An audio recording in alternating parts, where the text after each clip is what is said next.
In this class, we are going to discuss about work, energy, and power. Work, energy, and power. சரி, first நம்ம work concept என்னன்றதை பார்க்கலாம். Actually, what is mean by work ன்னு பார்த்தீங்கன்னா, work is said to be done when a body displaces in the direction of force. அதாவது வந்து ஒரு பாடி வந்து இப்போ ஒரு ஆப்ஜெக்ட் இப்படி இருக்குன்னு எடுத்துங்க. இந்த ஆப்ஜெக்ட் இப்படி இருக்கு. இந்த ஆப்ஜெக்ட் மேல நான் ஃபோர்ஸ் அப்ளை பண்றேன். இப்போ ஃபோர்ஸ் அப்ளை பண்ணியிருக்கேன் பாருங்க. இப்போ ஃபோர்ஸ் அப்ளை பண்ணியிருக்கோம். இந்த ஃபோர்ஸ் அப்ளை பண்ணதுனால இந்த ஆப்ஜெக்ட் டிஸ்பிளேஸ்மெண்ட் வந்து ஃபோர்ஸ் டைரக்ஷன்ல இருக்கு. அப்போ ஃபோர்ஸ் அப்ளை பண்ண டைரக்ஷன்ல டிஸ்பிளேஸ்மெண்ட் இருந்தா work is set to be done. Then magnitude of work done என்ன பார்த்தீங்கன்னா, மேக்னிடியூட் ஆஃப் ஒர்க் டன் என்ன பார்த்தீங்கன்னா, product of force and displacement in the direction of force அப்படின்னு எடுத்துக்கணும். ஆக்சுவலா மேக்னிடியூட் ஆஃப் ஒர்க் டன் என்ன பார்த்தீங்கன்னா, product of force and displacement. Force and displacement. Displacement எப்படி இருக்கணும் சொல்லுங்க. டிஸ்பிளேஸ்மெண்ட் வந்து இந்த டைரக்ஷன் ஆஃப் ஃபோர்ஸ் இருக்கணும். சரிங்களா? So product of force and displacement அப்படின்னா டிஸ்பிளேஸ்மெண்ட் பேரலல் டு ஃபோர்ஸ் இருக்கிற டிஸ்பிளேஸ்மெண்ட் எடுத்துக்கணும். அப்போ வந்து எஃப் இன்டு எஸ் அப்படின்னு எடுத்துக்கிறோம். Work done is equal to F into S அப்படின்னு நம்ம எடுத்துக்கலாம். சரிங்களா? ஒருவேளை ஃபோர்ஸ் வந்து இந்த டைரக்ஷன் ஆஃப் டிஸ்பிளேஸ்மெண்ட் இல்லை அப்படி இருந்தால் என்ன பண்றதுன்னு பார்க்கலாங்களா? சரி, இப்போ வந்து என்ன பண்ணலாம்னா, இப்போ இதான் கிரவுண்டுன்னு எடுத்துங்க. இப்போ வந்து ஒரு பிளாக் இது எடுத்துக்கிறேன். இது வந்து ஒரு பிளாக் இருக்கு. இப்போ வந்து நான் என்ன பண்றேன்னா, ஃபோர்ஸ் வந்து இந்த ஆப்ஜெக்ட் மேல இந்த டைரக்ஷன்ல ஃபோர்ஸ் அப்ளை பண்றேன். ஃபோர்ஸ் இந்த டைரக்ஷன்ல அப்ளை பண்ணியிருக்கேன். டிஸ்பிளேஸ்மெண்ட் வந்து along தி ஹாரிசான்டல் இருக்கு அப்படின்னு எடுத்துக்கலாம். இப்போ angle between force and displacement theta அப்படி இருக்குன்னு எடுத்துக்கோங்க. ஸோ இந்த கேஸ்ல பாத்தீங்கன்னா ஃபோர்ஸ் வந்து இந்த டைரக்ஷன் ஆஃப் டிஸ்பிளேஸ்மெண்ட் கிடையாது. அதனால இந்த ஃபோர்ஸை வந்து ரெண்டு காம்பனண்டா நம்ம பிரிக்க போறோம். சரிங்களா? அது எப்படி பிரிக்கிறதுன்றது நான் ட்ரிக்னோமெட்ரி லெசன்ல சொல்லி தரேன். இப்போதைக்கு அப்படியே அஸ்யூம் பண்ணிக்கிங்க. இந்த ஃபோர்ஸ் வந்து இந்த டிஸ்பிளேஸ்மெண்ட் டைரக்ஷன்ல எவ்வளவு பிரிக்கலாம் பாத்தீங்கன்னா எஃப் காஸ் தீட்டா அப்படின்னு வரும். இதே பர்பெண்டிகுலர் டு டிஸ்பிளேஸ்மெண்ட் எவ்வளவு பாத்தீங்கன்னா எஃப் சைன் தீட்டா அப்படின்னு இருக்கு. புரியுதுங்களா? அப்போ வந்து ஒர்க் டனுக்கு என்ன ஃபார்முலான்னு பாத்தீங்கன்னா, force in the direction of displacement into displacement சொல்லலாம் இல்லையா? So that work done is equal to force in the direction of displacement வந்து F cos theta into displacement அப்படி எடுத்துக்கிறோம். So W is equal to F into S into cos theta. சரிங்களா? இந்த cos தீட்டாவை பத்தி நான் ட்ரிக்னோமெட்ரி லெசன் நடத்தும் போது உங்களுக்கு எக்ஸ்பிளைன் பண்றேன்ப்பா. இப்போதைக்கு மட்டும் இந்த காஸ் தீட்டாக்கு வேல்யூஸ் இருக்கு. அந்த வேல்யூஸ் மட்டும் நான் கொடுக்குறேன் பாருங்க. இப்போ தீட்டா வந்து 0 டிகிரி, அடுத்து வந்து ஒரு 60 டிகிரி அப்படின்னு ஒன்று கொடுப்போம். நெக்ஸ்ட் 90 டிகிரின்னு ஒன்று கொடுப்போம். சரிங்களா? அடுத்து வந்து ஒரு 180 டிகிரி அப்படின்னு கொடுக்குறேன் நான். சரிங்களா? இப்போ காஸ் தீட்டா பார்க்க போறோம். காஸ் 0 டிகிரி எவ்வளோ பார்த்தீங்கன்னா 1. காஸ் 60 டிகிரி எவ்வளோ பார்த்தீங்கன்னா 1/2ன்னு வரும். Cos 90 degree 0. காஸ் 180 டிகிரி -1 அப்படின்னு நமக்கு வரும். புரியுதுங்களா உங்களுக்கு? இது வந்து காஸ் தீட்டா வேல்யூ அப்படின்னு ஞாபகம் வச்சுக்கப்பா. காஸ் தீட்டா வேல்யூஸ் ஞாபகம் வச்சுக்கலாம். சரிங்களா? அதாவது வந்து 0 டிகிரிக்கு காஸ்டா வந்து 1 வருது, 60 டிகிரிக்கு 1/2 வருது, 90 டிகிரிக்கு காஸ்டா வேல்யூ 0 வருது, 180 டிகிரிக்கு காஸ் 180 வந்து -1 அப்படின்னு வந்திருக்கு அப்படின்னு எடுத்துக்கலாமா? சரி, இப்போ வந்து நமக்கு என்ன ஃபார்முலா ஒர்க் டனுக்கு பாத்தீங்கன்னா, ஒர்க் டன்னுக்கு வந்து ஒர்க் டனுக்கு என்ன ஃபார்முலா பாத்தீங்கன்னா, force into displacement into cosine. காஸ்ன்றது cosine. Cosine of angle between force and displacement.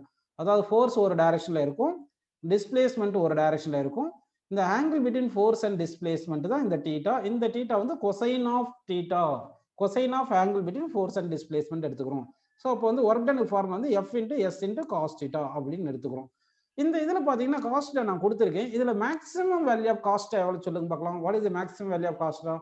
Maximum value of cost 1 அப்படின்னு வந்திருக்கு. So maximum value of cost 1ன்னு வரும். ஒருவேளை தீட்டா எப்பயாவது கொடுக்கலன்னா நம்ம வந்து காஸ்ட் வந்து மேக்ஸிமம் அப்படின்னு எடுத்துட்டு நம்ம சால்வ் பண்ணிட வேண்டியதுதான். அப்போ மேக்ஸிமம் ஒர்க் டன் எவ்வளவு பாத்தீங்கன்னா, மேக்ஸிமம் ஒர்க் டன் வந்து எஃப் இன்டு எஸ், அதாவது காஸ்டா இஸ் ஈக்குவல் டு 1ன்னு போடணும். காஸ்டா இஸ் ஈக்குவல் டு 1ன்னு போடணும்னா தீட்டா என்ன தீட்டாக்கு வந்து காஸ்டா 1ன்னு வருது பாருங்க. தீட்டா 0 இருக்கும்போது காஸ்டா 1ன்னு வருது. அப்படின்னா வந்து தீட்டா வந்து 0 டிகிரியா இருக்கும்போது காஸ் தீட்டா வந்து 1ன்னு வரும். ஒர்க் டன் வந்து maximum. So maximum work done is equal என்ன ஃபார்முலா பாத்தீங்கன்னா, ஃபோர்ஸ் இன்டு டிஸ்பிளேஸ்மெண்ட் அப்படின்னு நமக்கு கிடைச்சிருக்கு. ஸோ தீட்டா 0 டிகிரியா இருக்கணும்னா ஃபோர்ஸும் டிஸ்பிளேஸ்மெண்ட் எப்படி இருக்கு சொல்லணும்? பேரலா இருக்கணும். ஃபோர்ஸும் டிஸ்பிளேஸ்மெண்ட் பேரலா இருந்தாதான் நமக்கு வந்து angle between force and displacement 0ன்னு வரும். தென் காஸ் 0 1ன்னு வரும். தென் ஒர்க் டன் வந்து மேக்ஸிமமா இருக்கும். ஸோ இது ஒர்க் டன் மேக்ஸிமம். இதே வந்து ஃபோர்ஸ் அண்ட் டிஸ்பிளேஸ்மெண்ட் ஆப்போசிட்ல இருக்குன்னு எடுத்துங்க. இப்போ வந்து ஃபோர்ஸும் டிஸ்பிளேஸ்மெண்ட்டும் ஆப்போசிட் டைரக்ஷன்ல இருக்குன்னா ஆங்கிள் வந்து 180 டிகிரின்னு வரும். சரிங்களா? அப்போ காஸ் 180 டிகிரி எவ்வளவு கொடுத்துருக்கோம் பாருங்க. நம்ம காஸ் 180 டிகிரி எவ்வளவு கொடுத்துருக்கோம்? காஸ் 180 டிகிரி வந்து -1ன்னு கொடுத்துருக்கோம். அப்போ காஸ் தீட்டா பிளேஸ்ல, அதாவது angle between force and displacement, அதாவது force and displacements are opposite டைரக்ஷன்ல இருந்தா அப்போ வந்து ஒர்க் டனுக்கு என்ன ஃபார்முலா பார்த்தீங்கன்னா F into S into cos 180 எவ்வளோப்பா சொன்னோம் -1ன்னு சொன்னோம். அப்போ காஸ் 180க்கு நம்ம -1ன்னு போட்டுக்கணும். அப்படி போட்டால் work done equal to -FS. இதுல இருந்து நமக்கு என்ன புரியுது, ஒர்க் டன் நெகட்டிவாகவும் இருக்கும், ஒர்க் டன் பாசிட்டிவாகவும் இருக்கலாம். ஸோ ஒர்க் டன் பாசிட்டிவாகவும் இருக்கலாம், ஒர்க் டன் நெகட்டிவா இருக்கலாம். ஒர்க் டன் எப்போ பாசிட்டிவா இருக்கும், ஃபோர்ஸ் அண்ட் டிஸ்பிளேஸ்மெண்ட் சேம் டைரக்ஷனா இருக்கும்போது ஒர்க் டன் பாசிட்டிவா இருக்கும். இதே ஃபோர்ஸ் அண்ட் டிஸ்பிளேஸ்மெண்ட் ஆப்போசிட் டைரக்ஷனா இருந்தா ஒர்க் டன் நெகட்டிவா இருக்கும் அப்படின்னு எடுத்துக்கலாம். சரிங்களா? நெக்ஸ்ட் கேஸ் வந்து பார்க்கலாம் பாருங்க. அதாவது ஆக்சுவலா நம்ம வந்து ஃபர்ஸ்ட் கேஸ் வந்து ஒர்க் டன் பாசிட்டிவ்னு பார்த்தோம், செகண்ட் கேஸ் ஒர்க் டன் நெகட்டிவ்னு பார்த்தோம். அது இல்லாம மேக்ஸிமம் பாசிட்டிவ் ஒர்க் டன், இது மேக்ஸிமம் நெகட்டிவ் ஒர்க் டன்னு பார்த்துருக்கோம். சரிங்களா? அடுத்து இப்போ பார்க்க போறது வந்து இப்போ வந்து what is the work done if force and displacements are perpendicular. Force வந்து y ஆக்சிஸ்ல இருக்கு, டிஸ்பிளேஸ்மெண்ட் வந்து x ஆக்சிஸ்ல இருக்கு. அப்போ வந்து angle between force and displacement 90 டிகிரின்னு இருக்கு. காஸ் 90 டிகிரி எவ்வளோப்பா சொல்லியிருந்தோம் நம்ம பாருங்க, காஸ் ஆஃப் 90 டிகிரி வந்து 0 டிகிரின்னு சொல்லியிருந்தோம். புரியுதுங்களா உங்களுக்கு? இங்க பாருங்க காஸ் ஆஃப் 90 டிகிரி வந்து 0ன்னு வந்திருக்குங்களா? சரி, அப்படின்னு எடுத்துக்கலாமா? ஸோ காஸ் 90 டிகிரி வந்து நமக்கு 0ன்னு வந்திருக்கு. ஒர்க் டனுக்கு என்ன formula, F into S into cos theta. Theta வந்து 90 டிகிரி போட்டீங்கன்னா cos 90 0. So work done is equal to 0. Force into displacement into 0. So work done வந்து இதுல இருந்து என்ன புரியுதுன்னா ஜீரோவா இருக்கலாம். எப்போ ஜீரோவா இருக்கும், தீட்டா வந்து 90 டிகிரியா இருந்துச்சுன்னா ஒர்க் டன் வந்து ஜீரோவா இருக்கும். புரியுதுங்களா? அப்போ work ton may be positive, work ton may be negative, work done may be 0 அப்படின்னு வருது. சரிங்களா? இப்போ ஒர்க் டன் பாசிட்டிவா இருக்கணும்னா தீட்டா எவ்வளவு இருக்கு, 0 டிகிரி.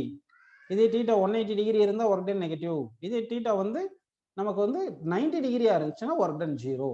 ஆக்சுவலா வந்து நான் சும்மா தான் இங்க தீட்டா 0 180 சொல்லியிருக்கேன். ஆக்சுவலா தீட்டா வந்து நமக்கு greater than or equal to 0, less than 90 degree இருந்தா ஒர்க் டன் பாசிட்டிவா இருக்கும். இதெல்லாம் வந்து ட்ரிக்னாமெட்ரி நடத்தும் போது சொல்றேன். அதே மாதிரி ஒர்க் டன் நெகட்டிவா இருக்குன்னா தீட்டா வந்து greater than 90, less than or equal to 180 degree அப்படி இருக்கும்போது ஒர்க் டன் வந்து நெகட்டிவ்னு வரும். ஆனா ஒர்க் டன் ஜீரோவா இருக்கணும்னா, ஒர்க் டன் ஜீரோவா இருக்குன்னா ஒர்க் டனுக்கு ஃபார்முலா என்ன சொல்லுங்க, ஒர்க் டனுக்கு ஃபார்முலா வந்து F into S into cost. அதுனே எய்தர் காஸ்டா ஜீரோவா இருக்கணும், அப்படி இல்லைன்னா ஆர் ஃபோர்ஸ் ஜீரோவா இருக்கணும், அப்படி இல்லைன்னா ஆர் டிஸ்பிளேஸ்மெண்ட் ஜீரோவா இருக்கணும். காஸ்டா ஜீரோ, இல்ல ஃபோர்ஸ் ஜீரோ, இல்ல டிஸ்பிளேஸ்மெண்ட் ஜீரோ, இது மூணுத்துல எதுனா ஒன்னு ஜீரோவா இருந்தாலும் சரி ஒர்க் டன் ஜீரோவா இருக்கும். ஜென்ரலா நம்ம காஸ்டா ஜீரோ கேஸ் எடுத்துக்கோம்னா, காஸ்டா ஜீரோ இருக்குன்னா தீட்டா எவ்வளவு இருக்கணும், 90 டிகிரி இருக்கணும். தீட்டா 90 டிகிரி இருந்துச்சுன்னா காஸ்டா ஜீரோ. அப்போ ஒர்க் டன் பிட்வீன், அதாவது angle between force and displacement 90 degree இருந்துச்சுன்னா work done by the force வந்து நமக்கு என்ன வருதுன்னு பாத்தீங்கன்னா 0ன்னு வருது. இதே டிஸ்பிளேஸ்மெண்ட் ஜீரோவா இருந்தாலும் ஒர்க் டன் 0. சரிங்களா? இப்போ கொஞ்சம் கொஸ்டின் கேட்குறேன், யார் கரெக்டாக சொல்றீங்கன்னு பார்க்கலாம். இப்போ வந்து நீங்க வந்து வீட்டில் வந்து ஒரு வாட்ச்மேனை வந்து உங்க ஆஃபீஸோ வீட்டுக்கு வந்து அப்பாயிண்ட் பண்ணியிருக்கீங்க. வாட்ச்மேன் என்ன பண்ணுவாரு, ஒரே இடத்துல இருப்பாரு. சரிங்களா? ஒரே பிளேஸ்ல தானே இருப்பாரு. இவருக்கு டிஸ்பிளேஸ்மெண்ட் எவ்வளோ வருது, 0 வருது. So work done by the watchman எவ்வளோ வரும்னு சொல்லுங்க. Work done by the watchman வந்து 0 வருமா, இல்லை work done by the watchman வந்து நாட் ஈக்குவல் டு 0 வருமா? ஃபர்ஸ்ட் ஆப்ஷன் வந்து work done by the a man who is rest, அதாவது ரெஸ்ட்லேயே இருக்கா, அப்படி ஃபார் எவர் ரெஸ்ட்ல இருக்காரு. இதுக்கு வந்து 0ன்னு கொடுத்துருக்கேன். செகண்ட்ல வந்து நாட் ஈக்குவல் டு 0. ஸோ இப்போ என்ன வரும்னா work done 0 is the correct answer. ஒருத்தர் கரெக்டாக சொல்லியிருக்கீங்க. ஆக்சுவலா work done equal to F into S into காஸ்டா தானே. அப்போ வந்து இங்க டிஸ்பிளேஸ்மெண்ட் 0 வந்துச்சுன்னா ஒர்க் டன் 0. அப்போ டிஸ்பிளேஸ்மெண்ட் 0வா இருந்தா ஒர்க் டன் வந்து 0 அப்படின்னு நம்ம எடுத்துக்கலாம். புரியுதுங்களா? சரி, அதனாலதான் யூனிஃபார்ம் சர்க்குலர் மோஷன் ஒரு கான்செப்ட் இருக்கு, அதை அடுத்து நடத்துறேன் நான். அந்த யூனிஃபார்ம் சர்க்குலர் மோஷன்ல பாத்தீங்கன்னா பார்ட்டிகல் வந்து ஸ்டார்டிங் பாயிண்ட்டோ ஒரிஜினல் பாயிண்ட்டோ கோயின்சைட் ஆயிரும். அப்போ டிஸ்பிளேஸ்மெண்ட் 0 வந்துடும். அதனால தான் யூனிஃபார்ம் சர்க்குலர் மோஷன்ல வந்து ஒர்க் டன் வந்து 0 அப்படின்னு சொல்லுவோம். சரி, இது ஒரு எக்ஸாம்பிள் முடிஞ்சு. அடுத்த கொஸ்டின் கேட்குறேன், யார் கரெக்டாக சொல்றீங்க பார்க்கலாம். ஒரு ஆப்ஜெக்ட் வந்து கான்ஸ்டன்ட் வெலாசிட்டில போயிட்டு இருக்கு. ஒரு ஆப்ஜெக்ட் வந்து கான்ஸ்டன்ட் வெலாசிட்டியில மூவ் ஆயிட்டு இருக்கு. வெலாசிட்டி கான்ஸ்டன்டா இருக்கு. சரிங்களா? இப்போ work done by the object, இந்த ஆப்ஜெக்ட்டுக்கு work done is equal to 0ன்னு ஒரு ஆப்ஷன் கொடுத்துருக்கேன். இன்னொரு ஆப்ஷன் வந்து work done not equal to 0ன்னு ஆப்ஷன் கொடுத்துருக்கேன். இப்போ இதுல எந்த ஆன்சர் கரெக்டா சொல்லுங்க பார்க்கலாம். அதாவது வந்து கொஸ்டின் இன்னொரு முறை ரிப்பீட் பண்றேன் பாருங்க. Object moves with constant velocity, then work done on the object is equal to 0, இன்னொன்று வந்து நாட் ஈக்குவல் டு 0 அப்படின்னு கொடுத்துருக்கேன். ஒருத்தர் சொல்லியிருக்கீங்க ஆன்சர் பாருங்க. இப்போ வெலாசிட்டி கான்ஸ்டன்ட்னா அப்போ சேஞ்ச் இன் வெலாசிட்டி எவ்வளவு சொல்லுங்க. வெலாசிட்டி கான்ஸ்டன்டா இருந்தா வெலாசிட்டி சேஞ்ச் ஆகல தானே. அப்போ சேஞ்ச் இன் வெலாசிட்டி 0. ஆக்சலரேஷனுக்கு என்ன formula, change in velocity by time. இப்போ வெலாசிட்டி கான்ஸ்டன்ட்னா change in velocity 0, change in velocity 0னா ஆக்சலரேஷன் 0. ஃபோர்ஸுக்கு என்ன ஃபார்முலா நம்ம பார்த்தோம், மாஸ் இன்ட்டு ஆக்சலரேஷன் தானே. ஆக்சலரேஷன் ஜீரோன்னா அப்போ என்ன ஆகுது, ஃபோர்ஸ் ஜீரோ. சரிங்களா, ஃபோர்ஸ் ஜீரோனா ஒர்க் டன் என்ன வரும் பாருங்க, ஃபோர்ஸ் ஜீரோனா ஒர்க் டன் என்னது, work done equal force into displacement into cost எதுனே, ஸோ ஒர்க் டன் ஜீரோ வரும். அதனால ஒர்க் டன் ஜீரோன்னு வரும். நல்லா கவனிங்க, ஒர்க் டனுக்கு ஃபோர்ஸ் இன்ட்டு டிஸ்பிளேஸ்மெண்ட் இன்ட்டு காஸ்ட்டா. இப்போ வெலாசிட்டி கான்ஸ்டன்ட்னால வெலாசிட்டி சேஞ்ச் ஆகல, அப்போ changing velocity zero. Changing velocity ஜீரோனா ஆக்சலரேஷன் ஜீரோ. ஏன்னா ஆக்சலரேஷன் கூட சேஞ்சிங் வெலாசிட்டி பை டைம், அதனால ஆக்சலரேஷன் ஜீரோ. அடுத்து வந்து ஃபோர்ஸ் ஜீரோ ஆகுது. ஏன்னா force equal mass into acceleration, acceleration தான் நமக்கு ஜீரோ வந்ததால ஃபோர்ஸ் ஜீரோ வருது. ஃபோர்ஸ் ஜீரோனா ஒர்க் டன் வந்து ஜீரோ. ஏன்னா work done equal to force into displacement into cost of force zero போறதுனால ஒர்க் டன் ஜீரோ வருது. சரிங்களா, அப்போ ஆப்ஜெக்ட்டுக்கு வந்து டிஸ்பிளேஸ்மெண்ட் ஜீரோ இருந்தாலும் ஒர்க் டன் ஜீரோ, கான்ஸ்டன்ட் வெலாசிட்டில மூவ் ஆயிட்டு இருந்தாலும் ஒர்க் டன் ஜீரோ. ஏன்னா கான்ஸ்டன்ட் வெலாசிட்டி ஃபோர்ஸ் அப்ளை பண்ணா வெலாசிட்டி சேஞ்ச் ஆகும். ஃபோர்ஸ் அப்ளை பண்ணி தான் வெலாசிட்டி சேஞ்ச் ஆயிருக்கும். ஃபோர்ஸ் அப்ளை பண்ணா வெலாசிட்டி சேஞ்ச் ஆகாது. அப்போ வெலாசிட்டி கான்ஸ்டன்ட்னா வெலாசிட்டி சேஞ்ச் ஆகல அப்படின்னா ஃபோர்ஸ் வந்து ஜீரோ இருக்கு. ஃபோர்ஸ் ஜீரோனா ஒர்க் டன் ஜீரோ. ஸோ இந்த பாயிண்ட் நல்லா ஞாபகம் வச்சுங்க. If object moves with constant velocity, then work done on the object is equal to zero அப்படின்னு நம்ம ஞாபகம் வச்சுக்கலாமா? ஓகேப்பா, இது வரைக்கும் உங்களுக்கு புரிஞ்சிருக்கு. சரிங்களா, நெக்ஸ்ட் இப்போ ஒரு கொஸ்டின் கேட்குறேன், நல்லா பாருங்க. ஒரு ஆப்ஜெக்டை நீங்க கொண்டு போறீங்க, ஒரு என்ன பண்ணுறீங்க, இந்த டைரக்ஷன்ல ஈஸ்ட் டைரக்ஷன்ல இப்படி கொண்டு போறீங்க. ஆப்ஜெக்ட் டிஸ்பிளேஸ்மெண்ட் இந்த பக்கம் கொடுக்குறீங்க. உங்களுக்கு கிராவிடேஷனல் ஃபோர்ஸ் வந்து ஆல்வேஸ் டவுன்வர்ட் டைரக்ஷன் mg அப்படின்னு தெரியும் இல்லைங்களா? இப்போ சொல்லுங்க, an object moves in shown direction, displacement east directionல இருக்கு. இப்போ object as displacement in this direction, what is the work done by the gravitational force அப்படின்னு क्वेश्चन கேட்டிருக்கேன். first option work done by the gravitational force equal to 0. second option work done by the gravitational force not equal to 0 when object moves in horizontal direction. சரிங்களா, when object moves in horizontal direction, what is the work done by gravitational force அப்படின்னு நான் question கேட்டிருக்கேன்ப்பா.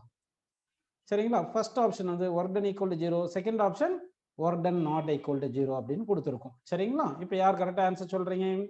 work done-க்கு என்ன formula, F into S into cos theta. இங்க force இருக்கு, force வந்து mg அப்படின்னு இருக்கு, டிஸ்பிளேஸ்மெண்ட்டும் இருக்கு. அப்போ ஃபோர்ஸும் இருக்கு, டிஸ்பிளேஸ்மெண்ட்டும் இருக்கு. கரெக்ட்டுங்களா? சரி, இப்போ cos theta என்னன்னு பார்க்கலாமா? தீட்டான்றது என்ன சொல்லுங்க, angle between force and displacement. தீட்டான்றது angle between force and displacement. அப்போ தீட்டா வந்து நமக்கு என்ன வந்திருக்கு, 90 டிகிரின்னு வந்திருக்கா. அப்போ cos 90 எவ்வளவு சொல்லுங்க, cos 90 எவ்வளவு பாருங்க, பார்க்கலாமா? நம்ம டேபிளேஷன் கொடுத்தோம் இல்லைங்களா, அந்த டேபிளேஷனை பாருங்க. cos 90 டிகிரி ஜீரோ தானே வந்திருக்கு. அப்போ cos 90 ஜீரோ அப்படின்னு நம்ம எடுத்துக்கலாமா? cos 90 ஜீரோன்னு எடுத்துட்டீங்கன்னா அப்போ cos theta வந்து இங்க ஜீரோன்னு சப்ஸ்டிட் பண்ணலாமா? அப்போ ஜீரோ சப்ஸ்டிட் பண்ண என்ன வரும் சொல்லுங்க, ஒர்க் டன் வந்து ஜீரோ வருது. ஸோ இதுல இருந்து உங்களுக்கு என்ன புரியுது, ஒர்க் டன் வந்து ஜீரோவா இருக்கும் எப்போ சொல்லுங்க, எய்தர் ஃபோர்ஸ் ஜீரோவா இருந்தா ஒர்க் டன் ஜீரோ, டிஸ்பிளேஸ்மெண்ட் ஜீரோவா இருந்தா ஒர்க் டன் ஜீரோ, இல்ல தீட்டா 90 டிகிரி, தீட்டான்றது என்னது, angle between force and displacement, theta 90 டிகிரியா இருந்தாலும் ஒர்க் டன் ஜீரோ அப்படின்னு நமக்கு கிடைக்குது. புரியுதுங்களா உங்களுக்கு? சரி, இப்போ வந்து நமக்கு என்ன பார்த்தோம்னா work done is equal to F into S into cos theta அப்படின்னு பார்த்துட்டோம். காஸ் தீட்டான்றது நம்பர் தான், இது எந்த ஒரு பிசிக்கல் குவான்டிட்டி கிடையாது, இது வந்து ஒரு நம்பர் தான். சரிங்களா, இப்போ ஃபோர்ஸுக்கு யூனிட் என்ன பார்த்தீங்கன்னா newton. What is the unit of force, newton. டிஸ்பிளேஸ்மெண்ட்டுக்கு யூனிட் என்ன சொல்லுங்க, மீட்டர். ஸோ அப்போ MKS unit of work done is newton metre. MKS unit of work done என்ன சொல்லுப்பா, நியூட்டன் மீட்டர் அப்படின்னு வருது. சரிங்களா, இதுதான் நம்ம என்ன சொல்றோம்னா ஜூல் அப்படின்னு சொல்றோம். எஸ்ஐ யூனிட்ல ஜூல் அப்படின்னு சொல்றோம். சரிங்களா, ஜூல் வந்து எஸ்ஐ யூனிட்ல நம்ம சிம்பிள் எழுதும்போது கேபிட்டல் ஜேன்னு எடுத்துப்போம். சரிங்களா, 1 joule is equal to 1 newton metre. ஜூல்ன்றது என்ன சொல்லுங்க, SI unit of work done. SI unit of work done. MKS unit of work done என்னப்பா, நியூட்டன் மீட்டர். சரிங்களா, ஒரு joule equal to 1 newton 1 metre, 1 newton metre. இப்போ நம்ம என்ன பார்க்க போறோம்னா டெஃபினேஷன் ஆஃப் ஜூல் பார்க்க போறோம். சரிங்களா, டெஃபினேஷன் ஆஃப் ஜூல் என்ன பார்த்தீங்கன்னா, இப்போ இது ஒரு ஆப்ஜெக்ட் எடுத்துக்கிறேன், எடுத்திருக்கேன். இந்த ஆப்ஜெக்ட் மேல ஃபோர்ஸ் வந்து 1 நியூட்டன் ஃபோர்ஸ் அப்ளை பண்றேன். ஃபோர்ஸ் வந்து 1 நியூட்டன் ஃபோர்ஸ் அப்ளை பண்றேன். 1 நியூட்டன் ஃபோர்ஸ் அப்ளை பண்ணிட்டு 1 மீட்டர் டிஸ்பிளேஸ்மெண்ட் மூவ் பண்ண வைக்கிறேன். 1 மீட்டர் டிஸ்பிளேஸ்மெண்ட் மூவ் பண்ண வச்சிருக்கேன். சரிங்களா, இங்க வந்து டிஸ்பிளேஸ்மெண்ட் ஃபோர்ஸும் சேம் டைரக்ஷன்ல இருக்கு. தீட்டா கொடுக்கலனாவே நம்ம சேம் டைரக்ஷன் எடுத்துக்க வேண்டியது. ஒர்க் டனுக்கு என்ன ஃபார்முலா சொல்லுங்க, force into displacement. Force 1 newton, displacement 1 metre. அப்படி இருந்தா 1 இன்டு நியூட்டன் மீட்டர், ஒரு நியூட்டன் மீட்டர் தான் என்னது, ஒரு ஜூல். அப்போ 1 ஜூல். புரியுதுங்களா? அப்போ ஒரு ஜூலை எப்படி டிஃபைன் பண்ணலாம்னா, when 1 Newton force displaces a body by 1 meter distance, then work done on the body is said to be 1 joule. அப்ப ஜூலுக்கு என்ன டெஃபினிஷன் சொல்லுங்க? work done on a body is said to be 1 joule when 1 Newton force displaces a body by 1 meter distance. புரியுதுங்களா? நல்லா கவனிங்க. ஜூலுக்கு definition இன்னொரு முறை சொல்றேன்.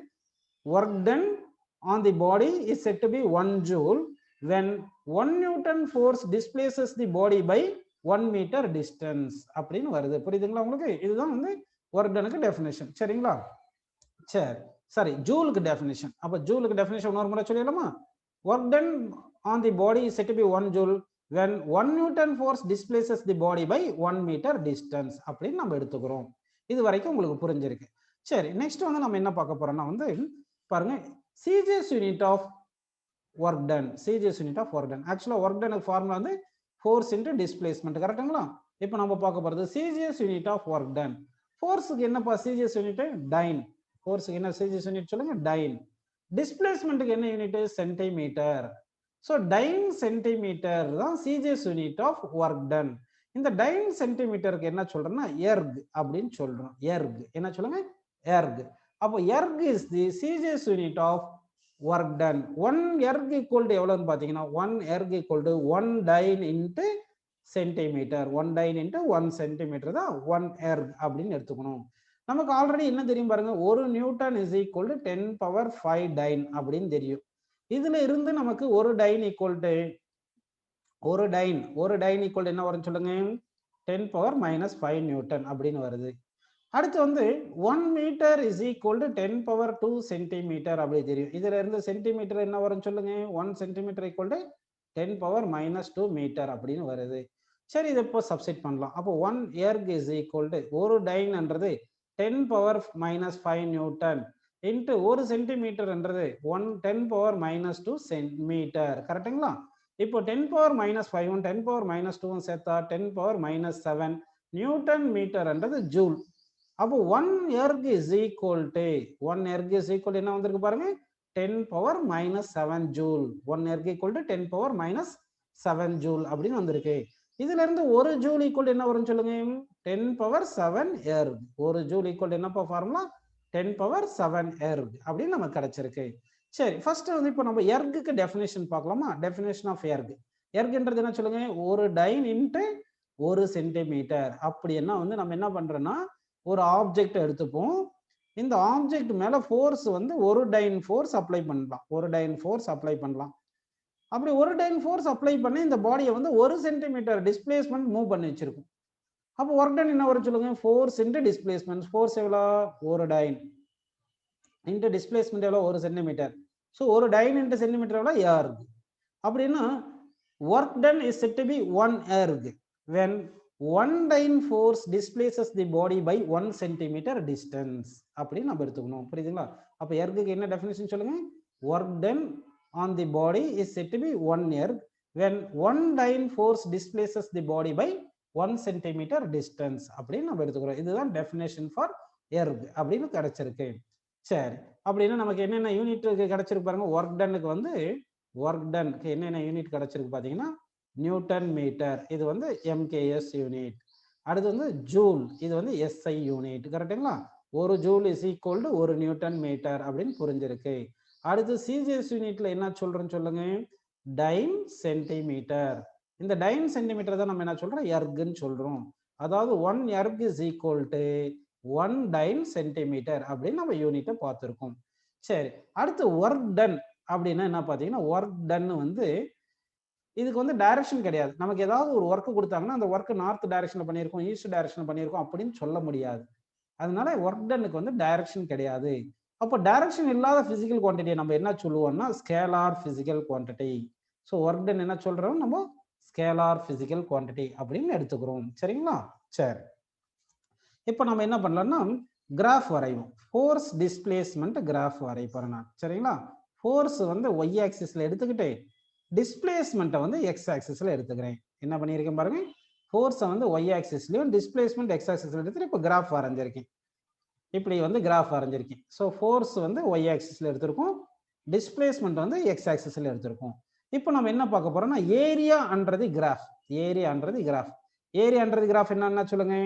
அந்த நமக்கு வரைஞ்ச கிராஃபும் எக்ஸ் ஆக்சிஸும் ஒய் ஆக்சிஸும் இந்த பவுண்டட் பை, அதாவது ஏரியான்றது given graph, y axis x axis இதெல்லாம் பவுண்ட் பண்ண ரீஜன் இருக்கும் இல்லைங்களா, இந்த ரீஜன் தான் வந்து ஏரியா ஆஃப் தி கிராஃப்னு அர்த்தம். அப்ப இந்த ஏரியா ஆஃப் தி கிராஃப் வந்து பாத்தீங்கன்னா என்ன ஷேப்ல இருக்கு பாருங்க, ரெக்டாங்கிள் ஷேப்ல தானே இருக்கு. அப்ப இங்க ஏரியா என்ன வரும்னு சொல்லுங்க, ஏரியா இஸ் ஈக்குவல் டு ஏரியாக்கு என்ன ஃபார்முலா, ஏரியா வந்து ஃபோர்ஸ் இன்டு டிஸ்பிளேஸ்மெண்ட், ஏரியா வந்து ஃபோர்ஸ் இன்டு டிஸ்பிளேஸ்மெண்ட் தானப்பா.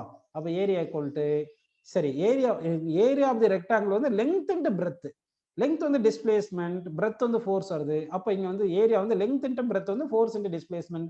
அப்ப ஃபோர்ஸ் இன்டு டிஸ்பிளேஸ்மெண்ட் தான் என்ன சொல்லுங்க, ஒர்க் டன், ஒர்க் டன். அப்ப what is the significance of area of force time force displacement graph. So significance of area of force displacement graph is work done அப்படின்னு நமக்கு கிடைக்குது. சரிங்களா, எப்பயாவது உங்களுக்கு ஃபோர்ஸ் டிஸ்பிளேஸ்மெண்ட் கிராஃப் கொடுத்துட்டாங்கன்னா அந்த கிராஃப் உடைய area use பண்ணி நம்ம work done on the object நம்ம கண்டுபிடிச்சிடலாம். சரி, புரியுதுங்களா உங்களுக்கு, இதுல இருந்து ஒர்க் டன் புரிஞ்சிருக்கு. சரி, இப்போ நம்ம என்ன பண்ண போறோம்னா அடுத்து வந்து எனர்ஜி என்ற கான்செப்ட் போறோம். எனர்ஜி கான்செப்ட் போலாங்களா. சரி, எனர்ஜி என்ன பாத்தீங்கன்னா the capacity to do work is known as energy. Capacity to do work, capacity to do work is known as energy.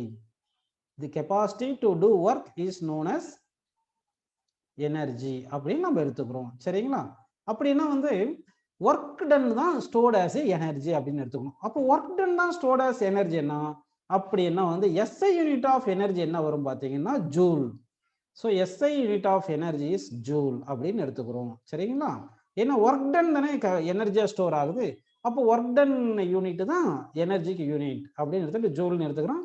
CGS unit என்ன சொல்றேன்னா இது எர்க்னு எடுத்துக்கிறோம். சரிங்களா, 1 ஜூல் இஸ் ஈக்குவல் டு 10⁻7 எர்க் அப்படின்னு நம்ம எடுத்துக்கிறோம். சரிங்களா, அப்போ கெப்பாசிட்டி டு டூ ஒர்க் தான் வந்து எனர்ஜி வந்து டிஃப்ரெண்ட் டைப்ஸ் ஆஃப் எனர்ஜி இருக்கு. Kinetic energy, potential energy, pressure energy, tidal energy, light energy, muscular energy, wind energy, magnetic energy, electrical energy, அந்த மாதிரி நிறைய எனர்ஜி இருக்கு. இருந்தாலும் நம்ம இந்த கிளாஸ்ல ரெண்டே எனர்ஜி பார்க்க போறோம்.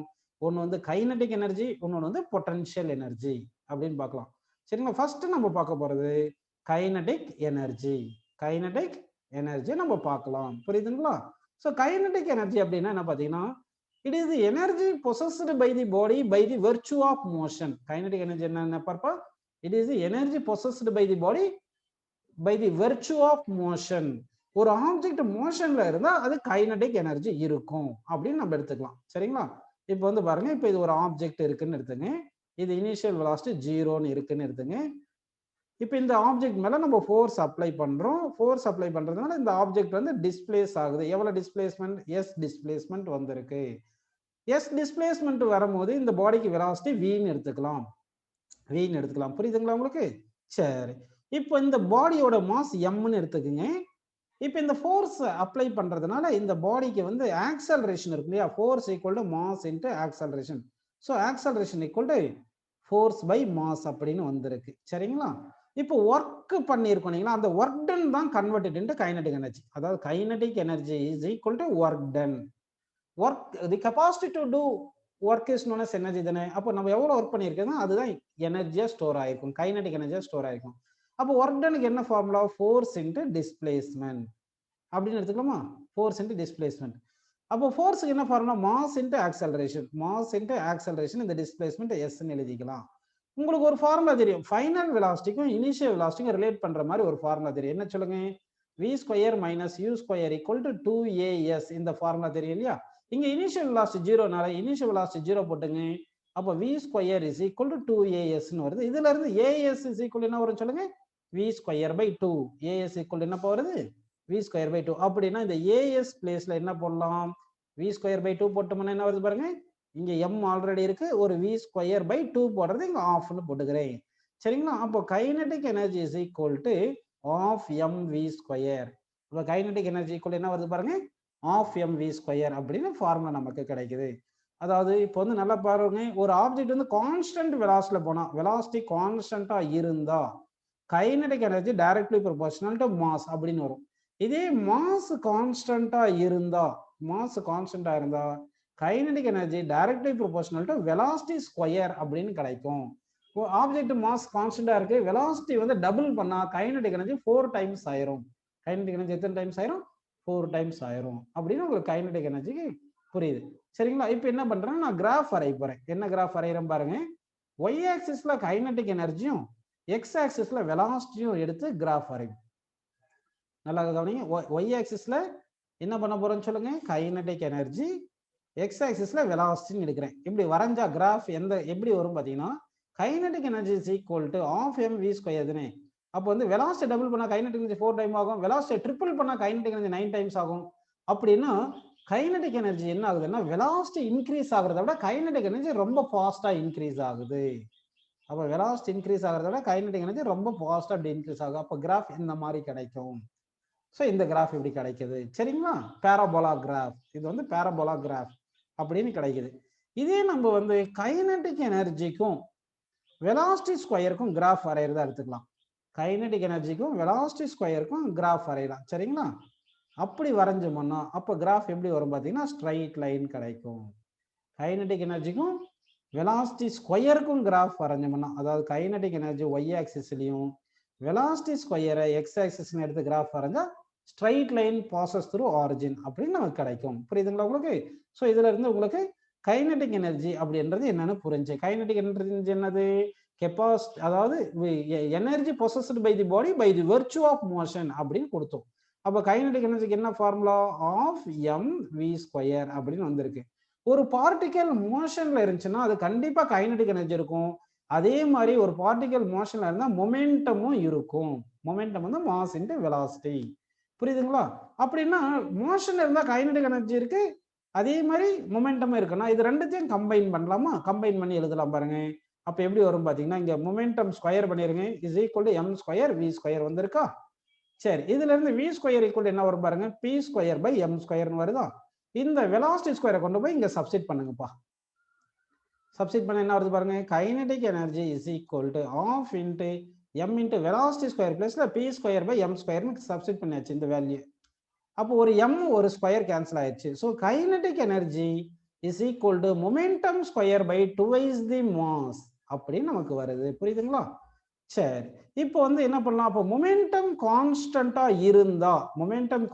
இருந்தா kinetic energy inversely proportional to mass. ஒருவேளை மாஸ் கான்ஸ்டன்டா இருந்தா kinetic energy directly proportional to momentum square அப்படின்னு நமக்கு வரும். சரிங்களா? கைனடிக் எனர்ஜிக்குள்ள மொமெண்டம் ஸ்கொயர் பை 2m. இதே நமக்கு மொமெண்டம் தெரிஞ்சுன்னா கைனடிக் எனர்ஜி கண்டுபிடிக்கலாம். ஒருவேளை கைனடிக் எனர்ஜி தெரிஞ்சா மொமெண்டம் எப்படி கண்டுபிடிக்கிறதுன்னு பாருங்க. மொமெண்டம் ஸ்கொயர் எங்க வச்சுட்டு 2m அந்த பக்கம் அனுப்புங்க, 2m இன்டு கைனடிக் எனர்ஜி அப்படின்னு போட்டு மொமெண்டம் வேணும்னா ஸ்கொயர் ரூட் எடுத்துருங்க, square root of 2m into kinetic energy அப்படின்னு நம்ம எடுத்துக்கிறோம். புரியுதுங்களா? இப்படின்னு வருது ஃபார்முலா. இதுதான் வந்து கைனடிக் எனர்ஜிக்கும் மொமெண்டம்க்கும் ரிலேஷன் அப்படின்னு நமக்கு வந்திருக்கு. சரிங்களாப்பா? இப்போ நெக்ஸ்ட் நம்ம பார்க்க போறது என்ன பார்த்தீங்கன்னா, பொட்டன்ஷியல் எனர்ஜி கான்செப்டை பார்க்க போறோம். பொட்டன்ஷியல் எனர்ஜி பொட்டன்ஷியல் எனர்ஜி அப்படின்னா என்ன பார்த்தீங்கன்னா, இது டிஃப்ரெண்ட் பொட்டன்ஷியல் எனர்ஜி இருக்கு. Elastic potential energy, gravitational potential energy, magnetic potential energy, electrostatic potential energy அப்படிலாம் இருக்கு. இந்த கிளாஸ்ல நம்ம பார்க்க போறது கிராவிடேஷனல் பொட்டன்ஷியல் எனர்ஜி பார்க்க போறோம். சரிங்களா? இப்போ வந்து என்ன பண்ணலாம்னா, இங்க வந்து ஒரு ஆப்ஜெக்டை வந்து என்ன பண்றேன்னா, கிரவுண்ட்ல இருந்து சர்டன் ஹைட் இப்படி லிஃப்ட் பண்ணி வைக்கிறேன்ப்பா. இப்படி ஒரு சர்டன் ஹைட்டுக்கு, அதாவது இனிஷியல் பொசிஷன் ஏன்னு எடுத்துக்கோங்க, ஃபைனல் பொசிஷன் பின்னு எடுத்துக்கோங்க. ஒரு ஆப்ஜெக்டை வந்து நான் என்ன பண்றேன்னா, இனிஷியல் பொசிஷன் இருந்து ஃபைனல் பொசிஷன் இப்படி கொண்டு போய் பிளேஸ் பண்ணியிருக்கேன். எவ்வளவு ஹைட்ல? ஹச் ஹைட்ல பிளேஸ் பண்ணியிருக்கேன். அப்போ வந்து ஒரு பர்டிகுலர் ஹைட்ல நம்ம பிளேஸ் பண்ணும்போது நம்ம ஒர்க் பண்ணது வந்து எனர்ஜியா ஸ்டோர் ஆயிருக்கும். அந்த எனர்ஜி தான் கிராவிடேஷனல் பொட்டன்ஷியல் எனர்ஜி. அப்போ பொட்டன்ஷியல் எனர்ஜி எப்படி டிஃபைன் பண்றோம்னு பாத்தீங்கன்னா, it is the energy possessed by the body by the virtue of position configuration அப்படின்னு சொல்றோம். சரிங்களா? பொட்டன்ஷியல் எனர்ஜி என்னன்னு சொல்லுங்க. It is the energy possessed within the body by the virtue of position or configuration or state. ஒரு particular ஸ்டேட்ல இருக்கு அப்படின்னு சொல்லிடுறோம். புரியுதுங்களா உங்களுக்கு? சரி, இப்போ வந்து இந்த ஆப்ஜெக்டை இப்படி நம்ம லிஃப்ட் பண்ணியிருக்கோம் இல்லைங்களா? இப்படி லிஃப்ட் பண்ணும்போது இப்படி டிஸ்பிளேஸ்மெண்ட் வந்து நம்ம எவ்வளவு கொடுத்துருக்கோம், h கொடுத்துருக்கோம். ஃபோர்ஸ் இந்த டைரக்ஷன்ல அப்ளை பண்றோம். இந்த ஃபோர்ஸ் எவ்வளவு கொடுத்தாதான் இந்த ஆப்ஜெக்ட் லிஃப்ட் பண்ண முடியும், ஃபோர்ஸ் அட்லீஸ்ட் mg ஃபோர்ஸ் கொடுத்தா தானே நம்ம எவ்வளவு வெயிட் இருக்கோ அவ்வளவு ஃபோர்ஸ் அப்ளை பண்ணா தானே பாடியை லிஃப்ட் பண்ண முடியும். So force is equal to mg அப்படின்னு எடுத்துக்கலாம். இங்க potential energy stored in the body is equal to work ton. ஏன்னா ஒர்க் டன் தான் கன்வெர்டட் இன்டு பொட்டன்ஷியல் எனர்ஜின்னு எடுக்கிறோம். பொட்டன்ஷியல் எனர்ஜிக்கு இது ஒர்க் டனுக்கு என்ன ஃபார்முலா, ஃபோர்ஸ் இன்டு டிஸ்பிளேஸ்மெண்ட். ஃபோர்ஸ்க்கு என்ன ஃபார்முலா பாருங்க, mg. கரெக்டான ஃபோர்ஸ்க்கு mg. டிஸ்பிளேஸ்மெண்ட் எவ்வளோ, h ஹைட் கொண்டு போயிருக்கும் h. So work potential energy is equal to mgh. நம்ம பொட்டன்ஷியல் எனர்ஜி என்ன வச்சுருங்க, mgh. வேறு m is known as mass of the object, g is known as acceleration due to gravity, h is known as height of the object. கிரவுண்ட்ல இருந்து எவ்வளவு ஹைட்ல place பண்ணிருக்கோம் அதை பொறுத்து இருக்கு. ஜெனரலா பொட்டன்ஷியல் எனர்ஜி வந்து என்ன பண்ணுவோம், ஆப்ஜெக்ட் மாஸ் கான்ஸ்டன்டா இருக்கும், g கான்ஸ்டன்டா இருக்கும்னு அஸ்யூம் பண்ணிட்டோம். Potential energy directly proportional to height of the object. Potential energy directly proportional to என்ன வருது, ஹைட் ஆஃப் தி ஆப்ஜெக்ட் அப்படின்னு வருது. சரிங்களா? நெக்ஸ்ட் நம்ம பார்க்க போற கான்செப்ட் வந்து mechanical energy. Mechanical energy, mechanical energy தான் நம்ம என்ன சொல்றோம்னா டோட்டல் எனர்ஜி. அதை தான் என்ன சொல்றோம், டோட்டல் எனர்ஜி அப்படின்னு எடுத்துக்கிறோம். சரிங்களா? இந்த total energy denoted by simple E. இந்த டோட்டல் எனர்ஜிக்கு என்ன ஃபார்முலா பார்த்தீங்கன்னா sum of kinetic energy and potential energy. அப்போ கைனடிக் எனர்ஜியும் பொட்டன்ஷியல் எனர்ஜியும் ஆட் பண்ணா நமக்கு கிடைக்கிறதும் வந்து டோட்டல் எனர்ஜி அப்படின்னு நம்ம எடுத்துக்கிறோம். புரியுதுங்களா? ஸோ அப்போ டோட்டல் எனர்ஜிக்கு என்ன ஃபார்முலா பார்த்தீங்கன்னா kinetic energy half mv square, gravitational potential energy mgh. ஒரு ஆப்ஜெக்ட் வந்து ஒரு பர்டிகுலர் ஹைட்ல மூவ் ஆயிட்டு இருக்குன்னு வச்சுங்க. அதான் ஏரோப்ளேன் எடுத்துங்க. ஏரோப்ளேன் ஒரு பர்டிகுலர் ஹைட்ல மூவ் ஆயிட்டு இருக்கு. அப்போ அந்த ஏரோப்ளேனுக்கு எவ்வளவு எனர்ஜி இருக்குன்னா அந்த mass of the aeroplane velocity square of the aeroplane into height of the m plus m into g into h. ஹெச்ன்றது height of the aeroplane from the ground. இதை யூஸ் பண்ணி சொல்லணும். அப்போ டோட்டல் எனர்ஜி கேட்டாங்கன்னா அந்த ஆப்ஜெக்ட்டுக்கு கைனடிக் எனர்ஜி கண்டுபிடிக்கணும், potential energy கண்டுபிடிக்கணும், ரெண்டுமே ஆட் பண்ணிட்டோம்னா நமக்கு டோட்டல் எனர்ஜி அப்படின்னு கிடைக்கும். ஸோ இந்த கிளாஸ்ல நம்ம என்ன பார்த்துருக்கோம், ஒர்க் டன் பார்த்துருக்கோம், அடுத்து எனர்ஜி கான்செப்டை பார்த்துருக்கோம். இன்னும் ஒரே ஒரு டாபிக் இதில் பெண்டிங் இருக்கு, பவர். அந்த பவர் கான்செப்டை நம்ம நெக்ஸ்ட் கிளாஸ்ல கம்ப்ளீட் பண்ணிடலாங்களா? இப்போ வந்து இந்த கிளாஸ்ல வந்து நான் சும்மா பவருக்கு ஒரு இன்ட்ரடக்ஷன் மட்டும் கொடுக்குறேன். நெக்ஸ்ட் கிளாஸ்ல வந்து பவரை பத்தி நம்ம டீட்டெயிலாக பார்க்கலாம். பவர் அப்படின்னு என்ன பார்த்தீங்கன்னா rate of doing work is known as power. Power என்ன பார்த்தீங்கன்னா rate of doing work. Doing work is known as power அப்படின்னு சொல்றோம். புரியுதுங்களா? ஆக்சுவலா ரேட் ஆஃப் பண்ணவே என்னன்னா time taken to complete the work. Time taken to complete the work. அதாவது ஒரு செகண்ட்ல எவ்வளவு ஒர்க் கம்ப்ளீட் ஆயிருக்குன்னு சொல்றது தான் என்ன சொல்றேன்னா பவர்னு சொல்றோம். பவர்ன்றது என்ன பார்த்தீங்கன்னா time taken to complete the work. அப்போ work done by time is known as power. Work done பிளேஸ்ல எனர்ஜி கூட போட்டுக்கலாம். அப்போ power equal energy by time கூட நம்ம போட்டுக்கலாம். ஒரேல எனர்ஜி பிளேஸ்ல கைனடிக் எனர்ஜி இருந்தால் கைனடிக் எனர்ஜி போட்டுக்கலாம், பொட்டன்ஷியல் எனர்ஜி இருந்தால் பொட்டன்ஷியல் எனர்ஜி போட்டுக்கலாம், டோட்டல் எனர்ஜினா டோட்டல் எனர்ஜின்னு போட்டுக்கலாம். அப்போ ஒர்க் டனுக்கு என்ன டெஃபினேஷன் பாருங்க, rate of doing work is known as, sorry பவருக்கு என்ன டெஃபினேஷன் பாருங்க, rate of doing work is known as power. அப்படின்னா work by time, work done in unit second is known as power சொல்றோம். சரிங்களா? Work done unit என்னது joule, time unit என்ன சொல்லுங்க second. அப்போ joule per second is the unit of power. அப்போ SI unit of power என்ன பார்த்தீங்கன்னா watt. SI unit of power வந்து watt. 1 watt equal to 1 joule per second. சரிங்களா? அப்போ வந்து ஒரு ஒர்க் வந்து ஒரு செகண்ட்ல 1 ஜூல் எனர்ஜி டெலிவர் பண்ணியிருக்கும். when 1 joule of work is done in 1 second, then power delivered is said to be 1 watt. அப்போ வாட்டுக்கு என்ன டெஃபினிஷன் சொல்லுங்க, power delivered by the object is said to be 1 watt when 1 joule of energy spend in 1 second அப்படின்னு நம்ம எடுத்துக்கிறோம். புரியுதுங்களா உங்களுக்கு? இது வந்து எஸ்ஐ யூனிட் ஆஃப் பவர் வந்து நம்ம என்ன சொல்றோம் வாட்னு சொல்றோம். புரியுதுங்களா உங்களுக்கு? அப்படின்னு எடுத்துக்கிறோம். இதே சிஜிஎஸ் யூனிட்ல என்ன சொல்லிடுவோம் பார்த்தீங்கன்னா erg per second. Erg per, அதாவது ஒர்க் டனுக்கு வந்து யூனிட் வந்து சிஜிஎஸ் யூனிட்ல எர்க், டைமுக்கு வந்து second. So erg per second is the CGS unit of power அப்படின்னு எடுத்துக்கிறோம். இன்னும் நிறைய யூனிட்ஸ் எல்லாம் இருக்கு பவருக்கு வந்து. ஹார்ஸ் பவர் அப்படின்னு இருக்கு, HP horse power. 1 HP is equal to 746 watt அப்படின்னு இருக்கு. 1 ஹார்ஸ் பவர்ன்றது எவ்வளவு இருக்கு பாத்தீங்கன்னா 746 watt. ஸோ அப்போ பவர்ன்றது என்ன பார்த்தீங்கன்னா power is equal to work by டைம்னு எடுத்துக்கிறோம். பவருக்கு வந்து யூனிட் வந்து எஸ் யூனிட் வாட்னு சொல்றோம். ஒர்க் வந்து ஸ்கேலார், டைமும் ஸ்கேலார்னால அப்போ வந்து பவரை வந்து நம்ம ஸ்கேலார் குவான்டிட்டி அப்படின்னு சொல்றோம். பவர் என்ன சொல்றோம்னு சொல்லுங்கப்பா, ஸ்கேலார் குவான்டிட்டின்னு எடுக்கிறோம். சரிங்களா? இன்னொன்று வந்து நமக்கு power equal to work by time தானே. ஒர்க்குக்கு ஃபார்முலா ஃபோர்ஸ் இன்ட்டு டிஸ்பிளேஸ்மெண்ட் தானே காலையில் கிளாஸ்ல பார்த்தோம். அப்போ ஃபோர்ஸ் இன்ட்டு டிஸ்பிளேஸ்மெண்ட் பை டைம்னா டிஸ்பிளேஸ்மெண்ட் பை டைம் மட்டும் என்ன வரும்னு சொல்லுங்க, வெலாசிட்டி தானே. அப்போ வந்து power is equal to force into displacement by time வெலாசிட்டின்னு சொல்லிட்டு, so force into velocity also known as power அப்படின்னு எடுத்துக்கலாம். Force into velocity also known as power அப்படின்னு நம்ம எடுத்துக்கலாம். சரிங்களா? அப்போ வந்து உங்களுக்கு பவர் கான்செப்ட் புரிஞ்சு, பவருக்கு வந்து either work by time, work done by time சொல்லலாம், இல்லைன்னா ஃபோர்ஸ் இன்ட்டு வெலாசிட்டி சொல்லலாம். பவருக்கு வந்து SI into watt, CGS into erg per second. Power is the scalar quantity. So இந்த கான்செப்ட்ல இருந்து உங்களுக்கு இந்த ஒர்க், எனர்ஜி, பவர் இந்த கான்செப்ட் உங்களுக்கு புரிஞ்சிருக்கு. ஓகேங்களா?